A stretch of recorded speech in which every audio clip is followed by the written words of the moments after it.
¿Y todo?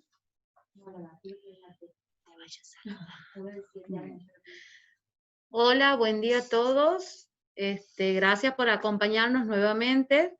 Hoy, continuando con los talleres, vamos a hablar de anafilaxia. Y un poco para introducirnos en el tema, vamos a presentar un caso clínico breve.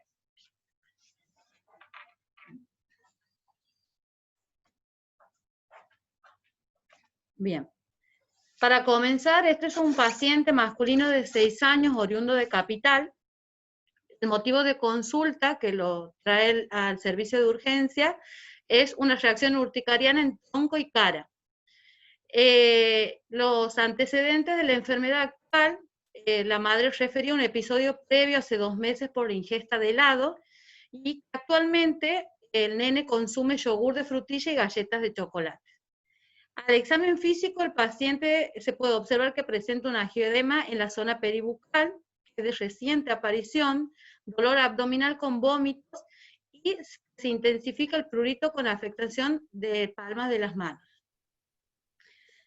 Como para hacerlo un poquito más interactivo, hemos planteado una serie de preguntitas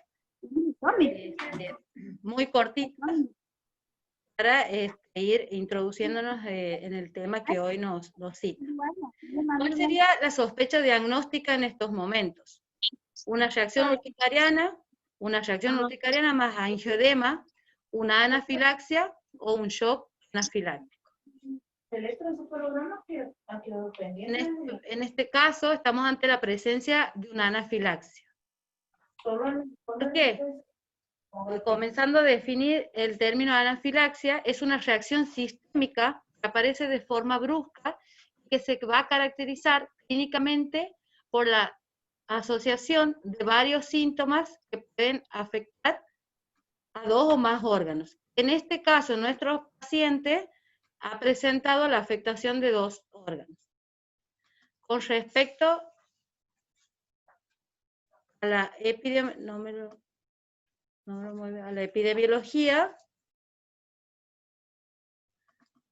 podemos decir que,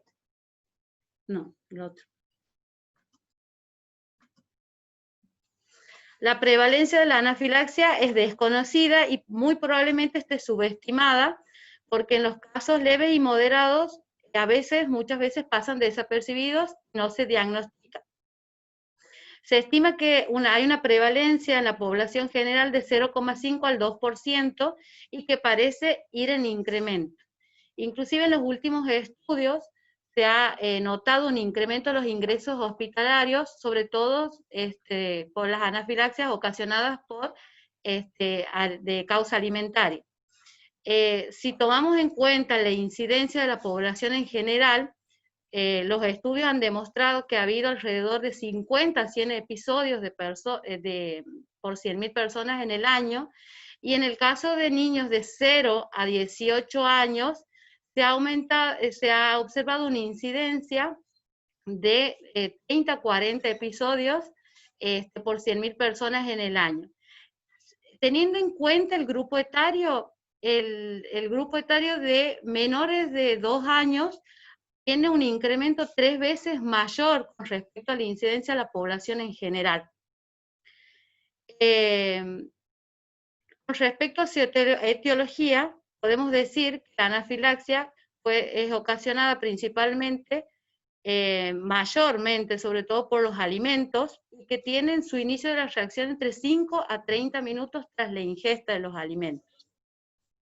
Esto va a variar, depende de la región también o el país donde se encuentre, por los hábitos alimentarios, por el nivel de exposición también que va a presentar, el modo de preparación de los alimentos, y también por el grupo etario, siendo más frecuente en los niños menores de 2 años las alergias alimentarias por huevos y por leche, y en los preescolares los frutos secos. Con respecto a la alergia por los alimentos, el mecanismo implicado son los anticuerpos inmunoglobulina E que van a actuar contra los carbohidratos alfa-gal, que son los que están presentes principalmente en la carne. independiente, a destacar aquí en el inicio de la reacción, en la alergia alimentaria es muy rápida. Se ha observado también que los alimentos también ocasionan una anafilaxia retardada, que suele aparecer entre 4 a 5 horas posterior.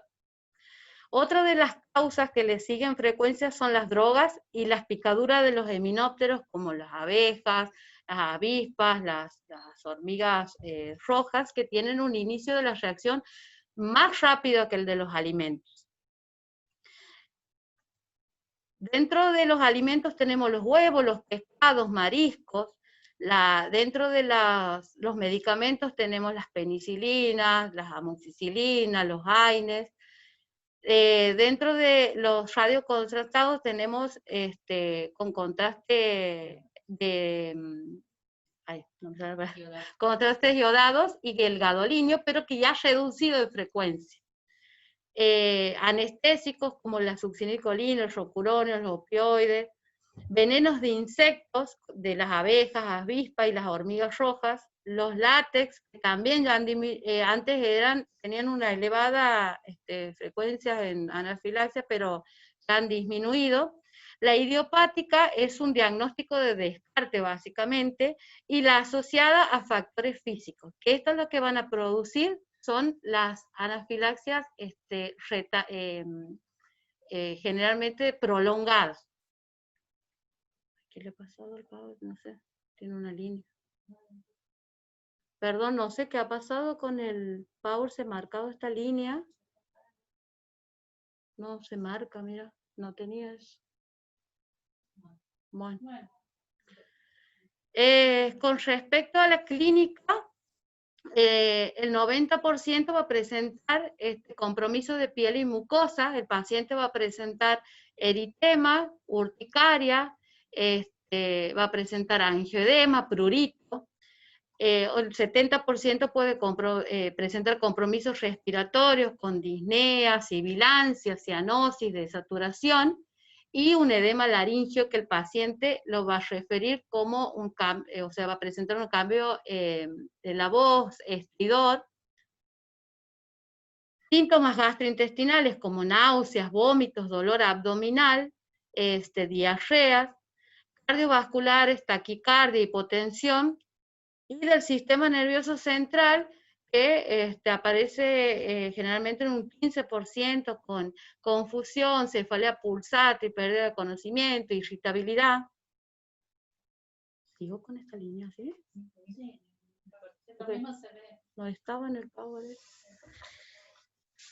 Esto es importante remarcar porque antes se hablaba de shock anafiláctico. Ahora la presencia de shock como manifestación inicial en la clínica es infrecuente y muchas veces ha llegado a retrasar en el diagnóstico de la anafilaxia al no presentar al paciente la clínica del shock. Bueno, esto tiene que ser descartado porque el shock como manifestación inicial en la pediatría es infrecuente. Después existe otro tipo de anafilaxia, que es la anafilaxia bifásica, que se caracteriza por la recurrencia de los síntomas, habiendo resuelto el episodio inicial, sin estar en contacto con el alérgeno causal del episodio anterior, y que aparece entre las primeras 72 horas, habitualmente entre las 8 a 10 horas. El diagnóstico que vamos a hacer de la anafilaxia es principalmente clínico. En el 2005 se han incorporado una serie de criterios clínicos, los cuales tienen una sensibilidad mayor al 97% con una especificidad mayor al 87%. Estos criterios se dividen en criterios 1, 2 y 3. El criterio 1 se caracteriza por un inicio agudo de compromiso de piel y mucosa y que debe tener el compromiso al menos de uno de los siguientes síntomas. Compromiso respiratorio o disminución de la presión arterial o síntomas asociados a disfunción orgánica, hipotonía, incontinencia. El criterio número 2 es la aparición rápida de 2 o más de los siguientes síntomas tras la exposición del alérgeno causante: afectación de piel o mucosas, compromiso respiratorio, disminución de la presión arterial o síntomas asociados, y síntomas gastrointestinales persistentes. El criterio número 3 se va a caracterizar por una disminución de la presión arterial en minutos o algunas horas tras la exposición del alérgeno causante, y que va a depender de acuerdo al grupo etario. Otro... Sí, no estaba en el PowerPoint. Disculpen un momento, vamos a tratar de sacar esta línea. Bueno, otra. Medicina, 0. Bueno, otras medidas diagnósticas son los mediadores inflamatorios, dentro de los cuales tenemos la histamina, las quimasas, la carboxipeptidasa A y la triptasa. Se sugiere que se hagan bien, dosajes sucesivos de la misma para mejorar el rendimiento diagnóstico que tiene que hacerse tras el inicio del cuadro, 2 horas después del inicio de los síntomas principales y una vez resuelto el cuadro. Hay que tener en cuenta también cuándo aumentan cada mediador. Por ejemplo, la histamina aumenta precozmente por la degranulación mastocitaria y disminuye precozmente a los 30 a 60 minutos. Y la triptasa tiende a aumentar generalmente cuando nos encontramos en una anafilaxia con hipotensión u ocasionada por medicamentos o picaduras de insectos. Sí.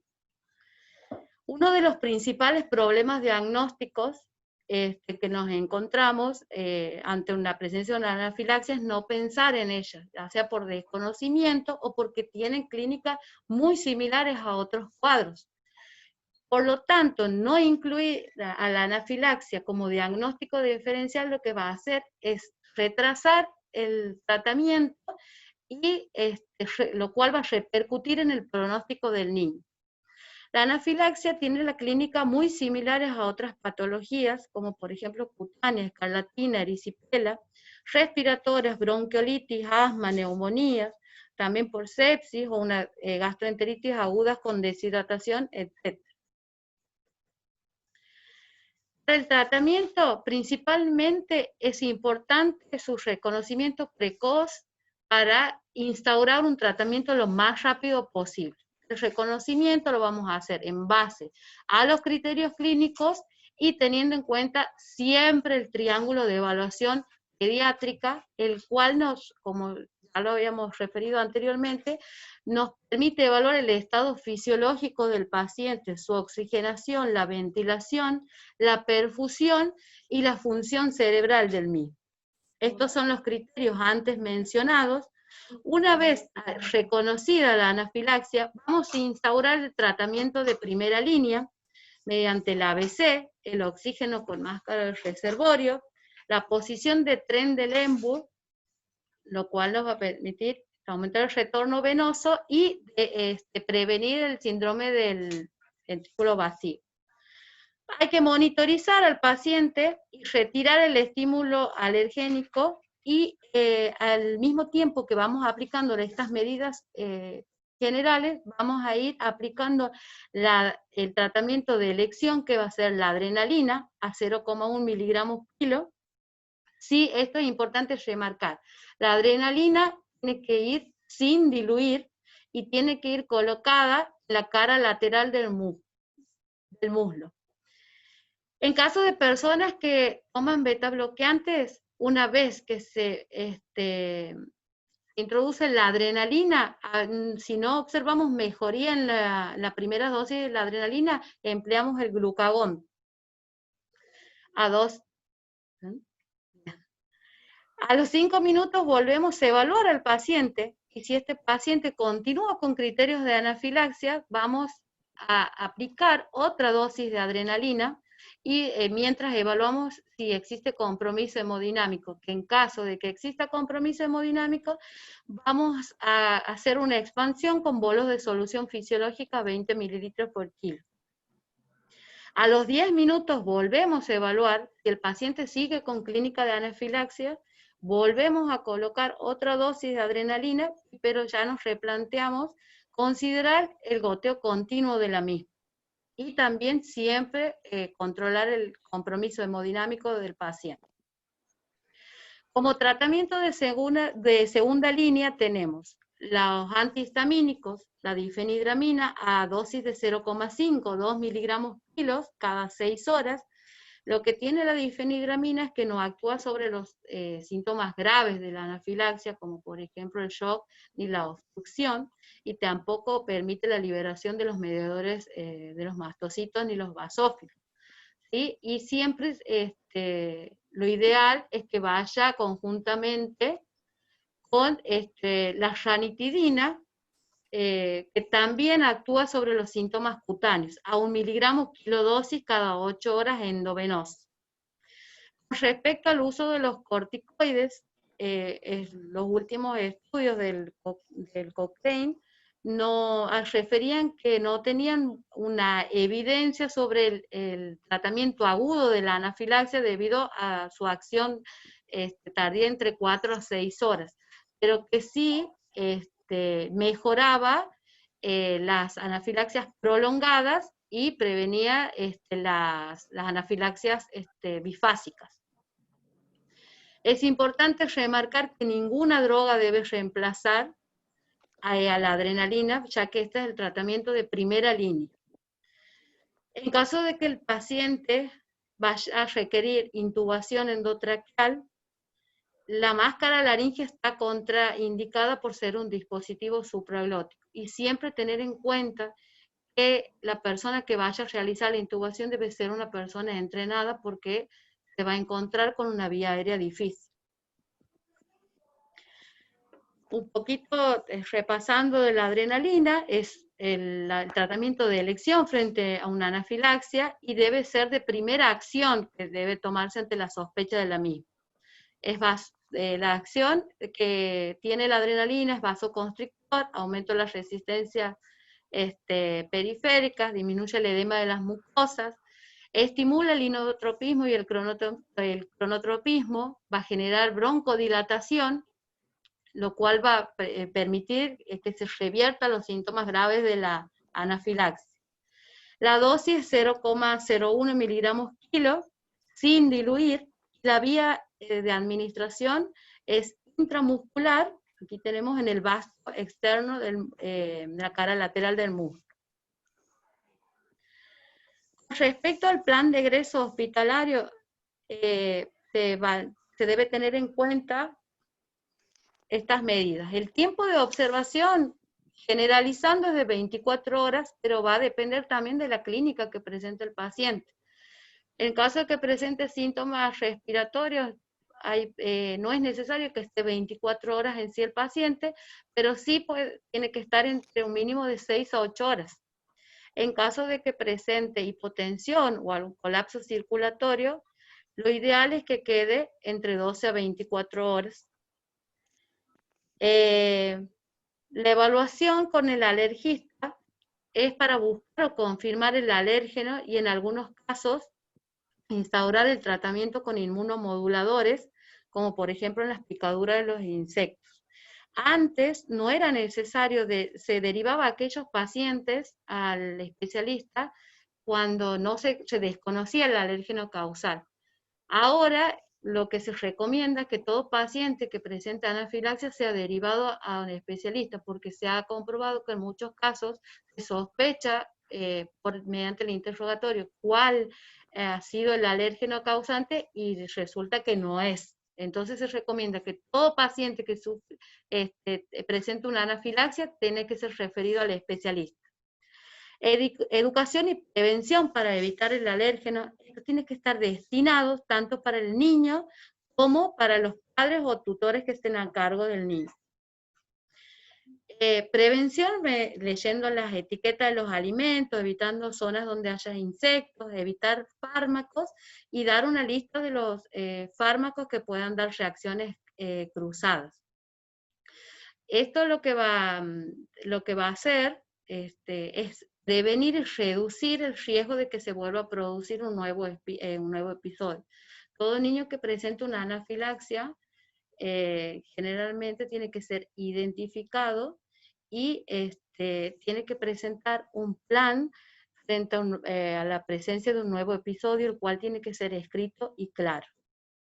Aquí tenemos, el mismo tiene que ser individualizado y lo que contiene son los datos filiatorios del mismo, del paciente, los síntomas que puede presentar, qué hacer ante el caso de una anafilaxia, los síntomas severos e incluso el manejo si requiere adrenalina autoinyectable.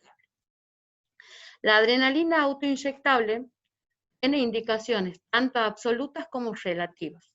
Dentro de las indicaciones absolutas son aquellos pacientes que hayan presentado anafilaxia previa por alimentos o látex, anafilaxia previa inducida por ejercicios, previa idiopática por alergia alimentaria y asma grave concomitante, alergia a venenos de himenópteros por reacciones sistémicas, y en cuanto a las relativas tenemos reacciones alérgicas previas ante trazas de alimentos o reacciones alérgicas previas a frutos secos o maní. En nuestro país, averiguando recientemente si existen, en nuestro hospital no está instaurado la adrenalina autoinyectable, pero todo paciente que presente una anafilaxia debe retirarse con el autoinyectable de la adrenalina, ¿sí?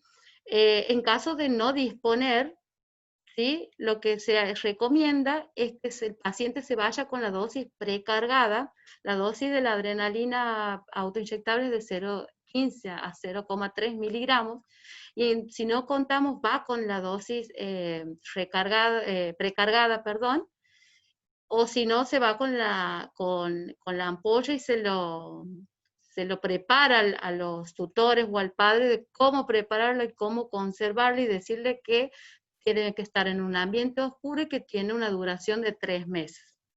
Hay diferentes marcas de las adrenalinas autoinyectables. Este es el gráfico de cómo viene la adrenalina. ¿Cómo va a ser la aplicación? Tenemos que sujetar fuertemente con la mano dominante. Vamos a retirar la tapita. Según la marca, las tapitas de los colores van a variar. Vienen azul y vienen amarillo, ¿sí? Vamos a apretar en ángulo recto en el muslo hasta sentir que haga clic. Y una vez lo que se entra en el ruidito que haga clic, lo mantenemos durante 10 segundos para constatar que haya ingresado la dosis de adrenalina, y esto se puede repetir en 5 a 10 minutos. Volviendo al caso clínico anterior, el pediatra deberá administrar como tratamiento de primera línea adrenalina intravenosa 0,1 miligramos kilo, opción B, metilprednisolona 2 miligramos kilo, opción C, adrenalina intramuscular a 0,10 miligramos kilo, o adrenalina intramuscular a 0,01 miligramos kilo de adrenalina sin diluir. La opción correcta es la adrenalina intramuscular a 0,01 miligramos sin diluir. ¿Cómo procedemos una vez pasado el periodo de observación hospitalaria?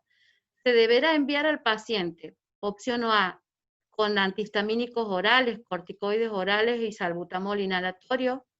Opción B, antihistamínicos orales, corticoides orales y prescribir adrenalina autoinyectable para posibles reacciones futuras. Opción C, adrenalina intramuscular, u opción D, antihistamínicos. Las respuestas correctas son los antihistamínicos orales con corticoides orales y prescribir la adrenalina autoinyectable para posibles reacciones futuras. Bueno, muchas gracias. Muy bien. ¿Alguna? ¿Hacemos preguntas? ¿Alguien habla?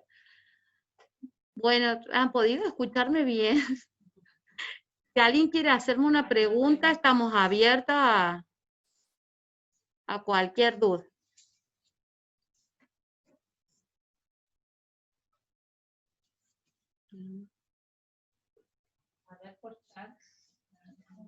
Con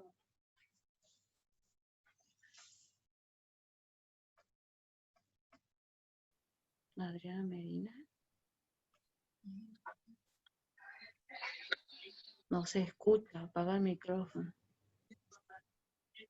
Dejen por favor, dejar hablar a los expositores, después se realizan preguntas.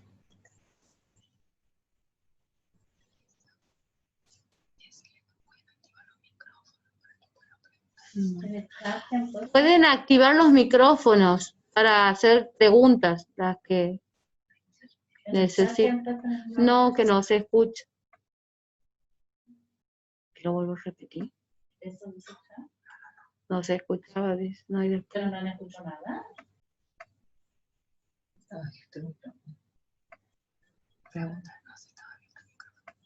Ahí está la Adriana hablando. ¿Cuál es el tratamiento sugerido para el tratamiento del asma? Ahí está. ¿Se escucha? La diferencia. Sí. ¿Aquí? ¿Dónde es? El antihistamínico. ¿Allí?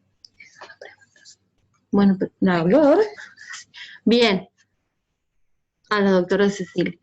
Generalmente el paciente se externa con difenhidramina, doctora.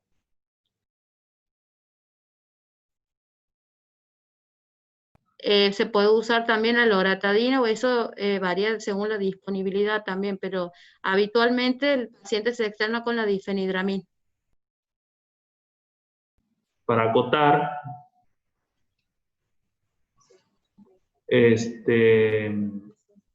tener en cuenta que la urticaria y el angioedema son dos procesos clínicos producidos por la misma fisiopatología. La célula clave en esta patología es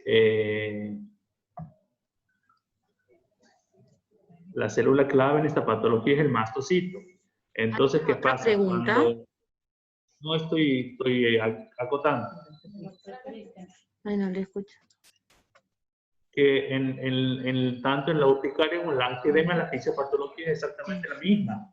Nada más que cuando el mastocito actúa a nivel de la dermis superficial, ¿sí? Se produce... No se lo escucha, doctor. ¿Doctor Sí, Cristian? Sí. Ahí está. No se escucha. Que venga para acá. ¿Eh?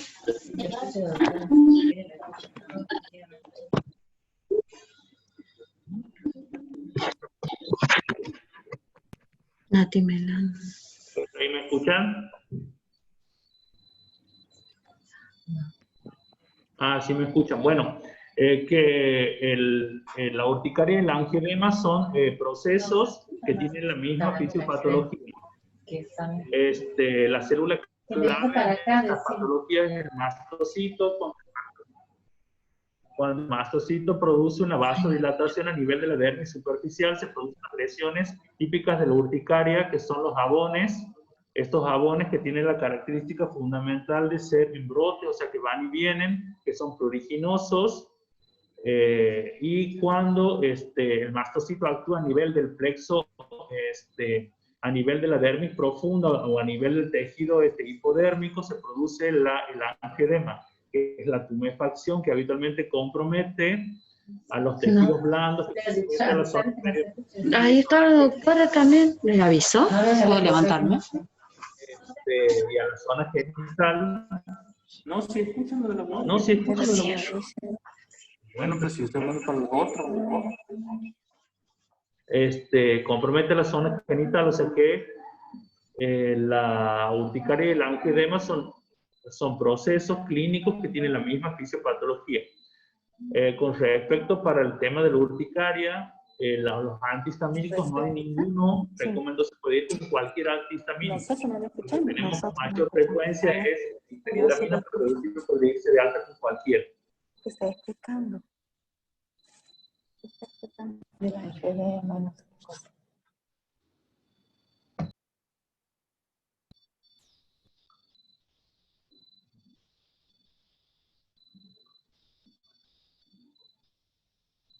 Bueno, listo, chicas, no opino más. Hay que opinen las expositoras. Muchas gracias por escuchar.